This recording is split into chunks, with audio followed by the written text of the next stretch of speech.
இந்த படத்தில்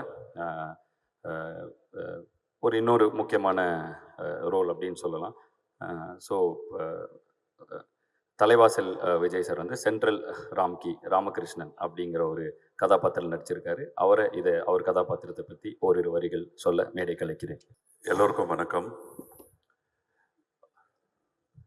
இது ஹிப்ஹாப் ஆதி, யூனோ, இன்ஃபேக்ட் நேற்று நைட் நான் வந்து இந்த படத்தில் நான் நடித்ததும், இந்த படத்துக்கு டப்பிங் பண்ணி அதுக்கப்புறம் இந்த படத்தினுடைய ட்ரெய்லர் மற்ற விஷயங்களை பார்க்கும்போது only one thing came to my mind is a hard hitting film from a soft looking and soft spoken person.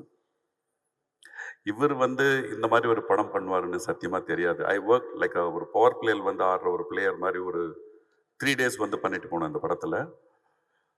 A very hard hitting film, and the best part of Adi and his team is so humble, and இவர்கிட்ட இருக்கிற team ஒட்டுமொத்த பசங்களுமே வந்து they are so nice, accommodative, and one thing ரொம்ப தெளிவாக சொல்லணும்னா, this guy Adi, he knows what he wants and he has the conviction.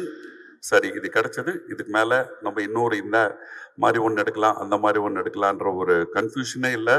I want and I got it, அதுதான். So எலாபரேட்டாக இந்த கதாபாத்திரத்தை சொல்லணும்னா, ஐ திங்க் இந்த படம் பார்க்கும்போது உங்களுக்கு நிறைய கேபினட்டில் இருக்கிறவங்களும் பார்லிமெண்ட்டில் இருக்கிறவங்களும் உங்களுக்கு ஞாபகம் வரும்.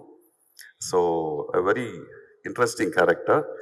And இங்கே சிங்கம் போலீஸர், குமரவேலு, நட்டி, அதுக்கப்புறம் Kalyan master, Harish, everyone, we have done a wonderful job, I think. And Sundar C sir, thank you very much to be in front of you. And I worked in a couple of films with you, and honestly I'm looking forward to this movie. ரொம்ப நாளுக்கு அப்புறம் வந்து ஒரு அருமையான ஒரு unit, ஒரு hospitality, ஒரு warmth, everything is there in it. All the best for your production, Hip Hop Tamara Entertainment.